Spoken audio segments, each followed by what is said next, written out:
faço, ela não tem esse conhecimento, né? Luciana, mas só aproveitando o texto 1, ele vai falar sobre a teoria crítica na formação de professores. Você acredita que existe... Que realmente eu faço, ela não tem esse conhecimento, né? Luciana, mas só aproveitando o texto 1, ele vai falar sobre a teoria crítica na formação de professores. Você acredita que existe uma lacuna na formação de professores e é por isso, é um fator, né, que se dá para a escola não valorizar a educação física? Você tem alguma ideia nesse sentido? Ou Marcos também? Acredito que sim. Eu falo por experiência própria, na minha formação docente, até na faculdade, os mais habilidosos, os mais predispostos eram sempre os escolhidos para tudo. E então isso eu acredito que seja uma cultura mesmo, mas estamos mudando, né? Mudando com o movimento renovador que aconteceu lá em 1996, aí que a educação física começou a ter um novo formato, mas que precisamos muito de voz, acredito, e disposição, essa é a realidade, para poder mudar isso daí. Mas... Caio. Desculpa, Luciana. Não. Eu ia perguntar para o Caio, na relação de formação continuada, se você vê alguma ligação também do que acontece, se há alguma relação entre o que é ensinado na academia, Marcos também pode contribuir, e o que de fato acontece no chão da escola. Existe uma ligação entre a teoria e a prática? Bom, primeiro, travou um pouco aqui, eu não consegui pegar toda a pergunta. Mais ou menos assim, ó, a concepção as teorias que a gente aprendeu na faculdade, ou, por exemplo, a teoria crítica, existe alguma relação do que acontece no chão da escola de fato? Marcos, se quiser, que travou, acho que do Caio. Olha, a minha experiência é muito interessante, porque a minha formação se deu, tá, no auge da ditadura militar. Se alguém me perguntar a idade, vai ter porrada, ok? Vamos combinar isso, já começando, tá? Eu me formei no auge da ditadura militar. Bacana? Bacana. Tecnicista, fechado, e vamos que vamos, pau. Porém, tá? No decurso do meu trabalho, eu me dou ao luxo de dizer que eu sou um cara crítico, por questões minhas. E eu vejo o resultado dos jovens professores, tá? Tão ou mais obtusos do que aqueles que foram produzidos no auge da ditadura. Então, eu acho que eu sou assim, o último dos dinossauros. Né? E acontece dinossaurinhos o tempo todo. Eu falei assim, morreram, graças a Deus, acabou. Não, os dinossauros continuam nascendo. Então aí você está falando que existe também aí o texto 2 ou 3 de Libani fala sobre uma dissociação entre o conhecimento disciplinar e o conhecimento pedagógico. Você tem visto no dia a dia?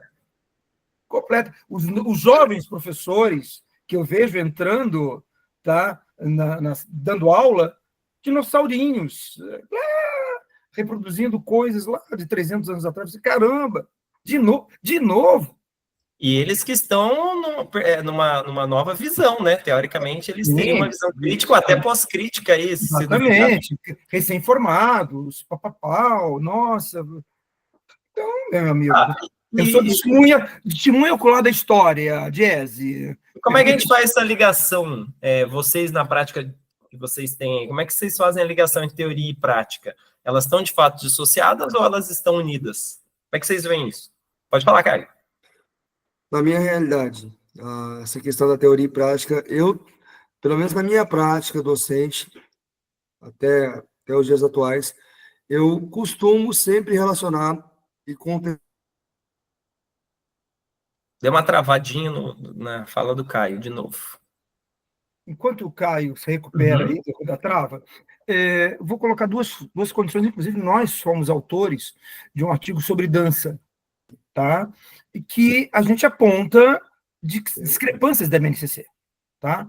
Uma outra coisa, e eu estou acontecendo agora, tá? Se você se consultar na BNCC, na teoria, você pede, no primeiro ano, esportes de precisão e marca. Bacana? Tá, então você vai fazer fila para fazer salto, para fazer isso, para fazer aquilo. No primeiro ano, neném, Luciana está aí para ver a dificuldade. O que a gente tem que fazer? E o que eu tive que adaptar? Esporte coletivo, para todo mundo ficar ativo. Porque senão, caos. Eu passo 50 minutos correndo atrás de menino na quadra. Porque faz aquela fila, né? E faz aquele...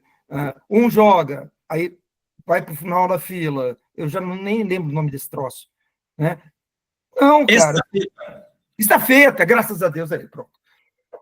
Cara, eu fico há 50 minutos correndo atrás de guri. Eu tenho que botar um jogo coletivo para eles ficarem se mexendo.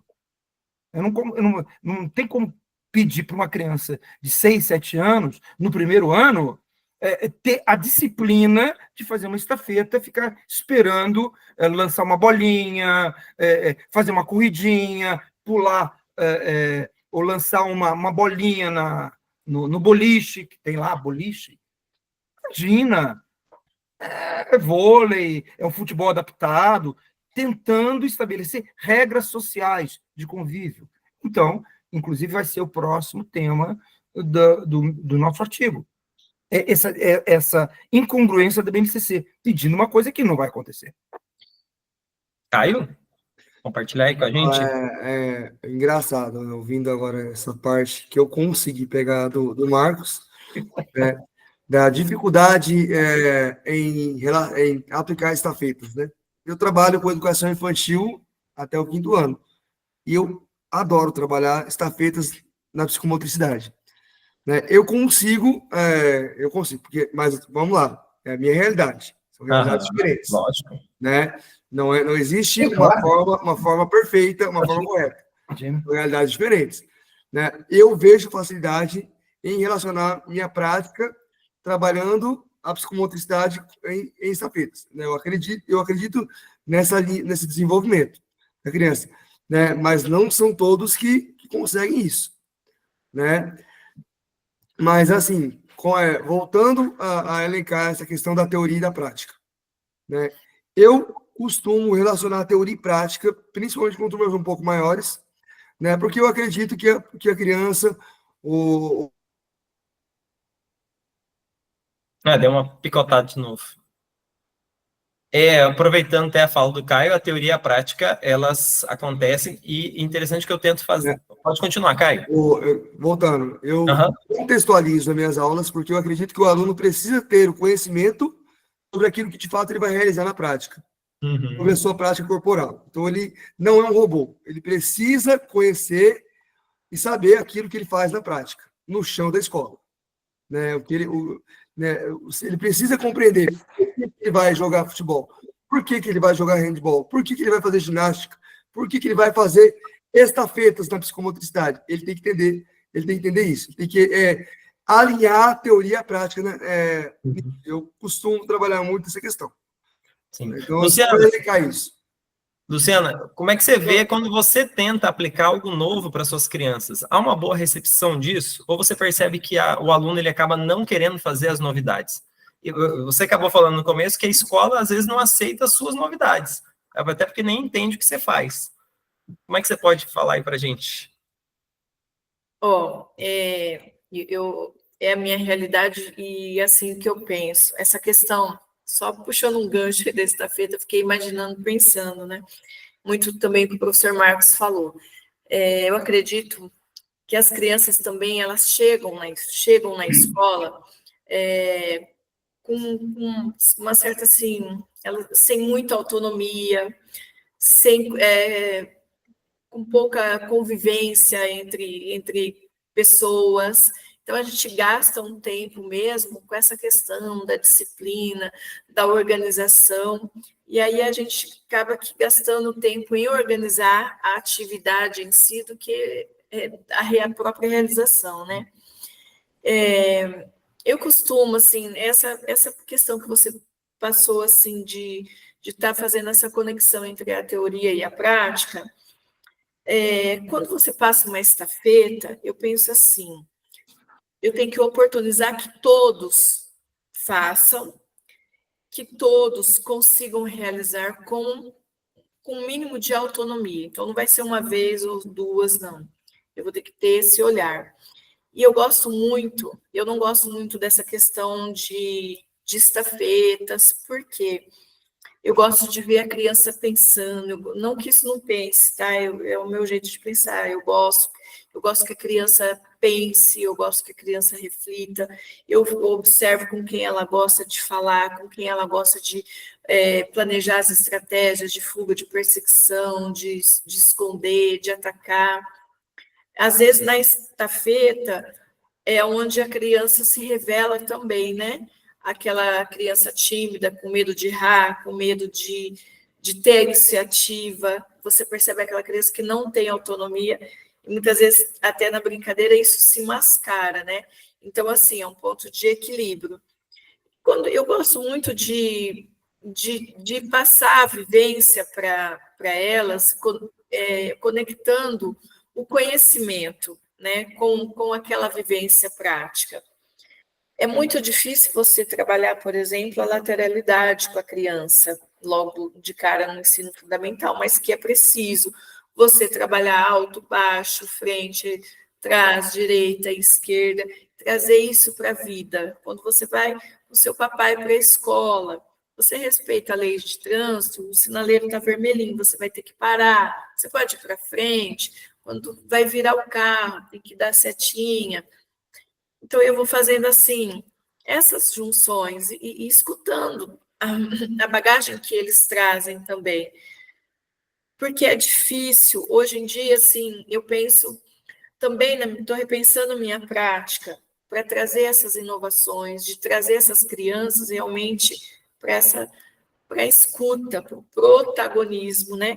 E às vezes eles têm que ter esse norte, porque o protagonismo deles é o correr, é o se soltar, é o gritar, é um pouco daquela desordem momentânea, e que você tem que estar com a sua intenção, né, pedagógica, para poder nortear tudo isso. Mas, assim, são os enfrentamentos do chão de quadra, né? Eu não sou detentora de todos os saberes, cada aula eu aprendo com todos, escutamos muitas coisas das crianças, a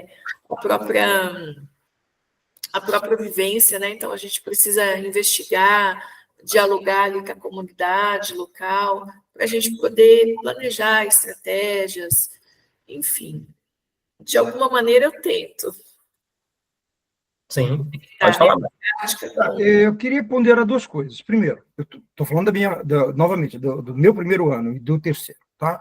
Essa criança do primeiro ano, ele está vindo do núcleo familiar, onde ele é o príncipezinho, ou a princesinha, tá? Então, ele chega e inclusive, este é o tema da minha tese, tá? É tentar diminuir a indisciplina, o processo de agressividade geral que é inerente a essa acomodação social, essa teia social, que é o segundo núcleo, que é a escola, porque o primeiro é a família.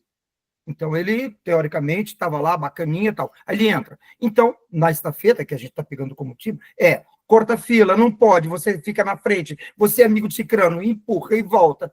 E é um caos. Eu estou falando da minha, né? Vamos embora. Então, é um problemaço. Como diz a Luciana, você fica 70% do tempo resolvendo coisas tipo, tio, fulana botou dedinho para mim. Olha, fulano cuspiu fora. Tio Di, fulano falou mal para mim. Fulano, olha, o Joãozinho brigou com o Cicraninho. E o que você tem a ver com você, Marcos? Nada, tio. Eu só vim contar. É o caos. Aproveitando sua fala, Marcos, eu acho que a gente acaba não indo para o que eles chamam de teoria crítica, mas a gente acaba indo para as capacidades socioemocionais. A gente trabalha muito mais na educação infantil e essas relações socioemocionais, socioafetivas, diferentes da pedagogia. Que a educação física, dentro desse universo que nós estamos trabalhando, primeiro, educação infantil, primeiro, segundo ano, é o grande diferencial. Porque o professor de português bota um atrás do outro, fileira, e vamos que vamos fazendo cópia. Tá? Inclusive, hoje, né, um aluninho de primeiro ano falou assim, qual é a outra, professora? É aquela que copia. Ele nem sabia o nome da professora. Setembro era a professora regente, e a denominação, o título que ele deu era a professora que faz copiar. Uau! Imagina! Né? Ele resumiu de uma maneira brilhante. 8 meses de doutrinação. 8. É que faz copiar. Perfeito, já entendi. É a professora que copia. É verdade. Nós temos, como professor de educação física, esse espaço de negociação, de conversa, aí sim, teoria e prática podem se casar. Tá? Você vê o aluno como ele o é. Tá? Para dar a palavra dele, fala, não, cara, deixa o outro falar. Eu não gosto de embaixadores. Vem fulano e diz a fala dele. Esse é o espaço de escuta. Do fulaninho que é tímido, que manda alguém. Não pode. Sim. Eu acho que é todo o nosso diferencial. Essa fala também, ela puxa o outro texto sobre as diversidades socioculturais. Porque quando você está na escola, porque eu acho que esse conceito ele é muito complexo, né? E às vezes a gente limita ele pelo nosso conceito, né? Mas ele é um conceito bem amplo que ele dá vazão a todo mundo.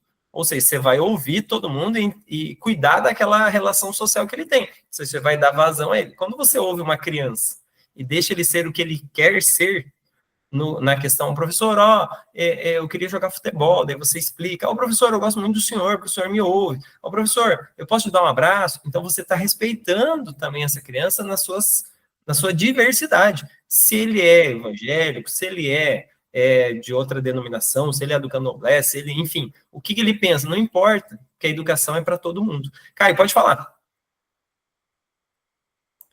Só para a gente ligar essas ideias pela questão do tempo também, né? Tudo.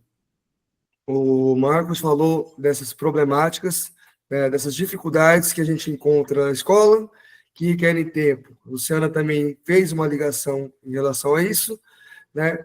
E isso nós temos que casar com as ideias do artigo. Então, resumindo, nós temos que entender que a educação física, ela de fato precisa ser uma educação física voltada para uma pedagogia crítica e inovadora. É necessário, mas temos que entender que a realidade de hoje não nos ajuda nisso, né? Sabemos que a criança ela precisa ter autonomia, que a criança ela precisa saber ter criticidade, né? E isso não é só no ensino fundamental. Na educação infantil a gente trabalha a questão do aspecto crítico da criança de forma lúdica também. Ela precisa pensar no que ela está fazendo, né? Mas é um trabalho de formiguinha. É um trabalho de formiguinha. A educação física, ela precisa ser crítica, ela precisa ser dialógica e, principalmente, nós temos que entender que a educação física do infantil até o ensino médio, ela precisa ser inclusiva. Ela precisa ser inclusiva, gente, para todos. Temos que trabalhar a educação física, ela se adapte a todos. Aqueles que têm dificuldade, aqueles com necessidades especiais, até aqueles que já estão avançados. Temos que entender que a nossa prática pedagógica, ela precisa abraçar todos os alunos. Cara, e você está fulgurante. Você está proeminente. Falando nisso, a fala do Caio fecha a nossa reunião de hoje. Quero agradecer a vocês. Nós tivemos os nossos 15 minutos de discussão, acho que foi muito pertinente. Vou desejar um abraço a todos. Quem está nos assistindo aí também, um grande abraço. Qualquer dúvida é só mandar no chat aí e a gente vai respondendo as suas dúvidas.